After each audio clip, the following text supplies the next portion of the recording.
Pernah kepikiran nggak, di dalam bab buku pelajaran yang kelihatannya biasa aja, ternyata ada semacam cetak biru rahasia buat jadi komunikator yang jago? Yuk kita bedah bareng-bareng. Oke, kita mulai dari pengakuan yang cukup dramatis ini. Ada seorang anak yang sadar, ternyata dia sakit itu ya karena salahnya sendiri. Kedengarannya sih kayak pelajaran kebersihan biasa aja ya kan? Tapi, eits, tunggu dulu. Ini lebih dari sekedar cerita soal cuci tangan. Nah, ini dia pertanyaan utamanya. Apa coba hubungannya sakit perut sama bab yang judulnya Ayo Membaca Buku? Aneh kan? Tapi percaya deh, ini semua bukan kebetulan. Ada strategi pengajaran yang jenius banget di baliknya. Oke, buat mecahin teka-teki ini, kita harus jadi detektif sedikit. Kita intip lebih dalam isi ceritanya. Petunjuk pertamanya ada di sana. Coba deh perhatiin detailnya. Proses cuci tangan ini nggak dijelasin kayak instruksi yang kaku gitu. Justru prosesnya itu dijalin ke dalam alur cerita, seolah-olah kita ngelihat langsung dari sudut pandang si tokoh. Wah, ini cara yang pinter banget buat nyembunyiin pelajaran. Dan jreng, tepat setelah ceritanya selesai, bukunya langsung nampilin infografis yang jelas banget ini. Jadi cerita yang barusan kita baca itu ternyata adalah sebuah prosedur langkah demi langkah yang disamarkan. Nah, ini dia momen aha pertama kita. Metode ini tuh bener-bener brilian buat kenalin konsep intinya, teks prosedur. Jadi, bukunya nggak cuma ngasih tahu kita, ini loh definisinya. Nggak. Bukunya justru nunjukin langsung gimana cara kerjanya. Jauh lebih gampang nempel di kepala, kan? Oke, kita udah berhasil bongkar struktur teksnya. Sekarang yuk kita gali lebih dalam lagi.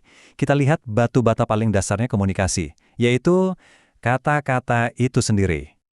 Dan ternyata, ya, konsep struktur tersembunyi ini nggak cuma berlaku buat cerita loh. Sama kayak cerita tadi yang nyembunyiin prosedur, kata-kata yang kita pakai setiap hari, itu juga punya sejarahnya sendiri yang tersembunyi. Nah, dari sinilah kita masuk ke konsep kata serapan. Kalian mungkin bakal kaget deh, seberapa banyak kata dalam bahasa Indonesia yang kita kira asli dari sini, padahal sebenarnya itu adalah imigran dari bahasa lain yang udah beradaptasi.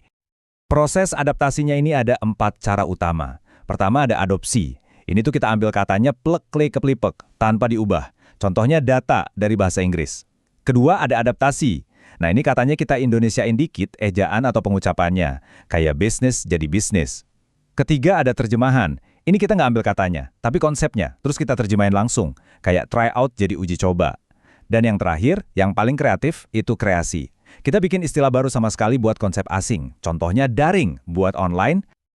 Oke, jadi kita udah ngomongin teks prosedur, udah ngomongin asal-usul kata. Terus kamu mungkin mikir, so what? Apa gunanya ini semua di kehidupan nyata? Nah, ini dia bagian paling pentingnya. Disinilah semuanya nyambung. Ini nih tujuan akhirnya. Paham soal fondasi-fondasi tadi itu ternyata jadi kunci buat menguasai skill komunikasi yang lebih rumit. Misalnya, bikin poster yang bisa meyakinkan orang, ngelakuin wawancara yang efektif, atau nulis esai yang dalam banget isinya. Dan coba perhatiin lagi deh, pas kita mau bikin poster, kita balik lagi kan ke pola pikir teks prosedur. Skill yang kita pelajari dari cara cuci tangan, sekarang langsung dipakai buat proyek kreatif. Ini tuh semacam siklus belajar yang efektif banget, keren!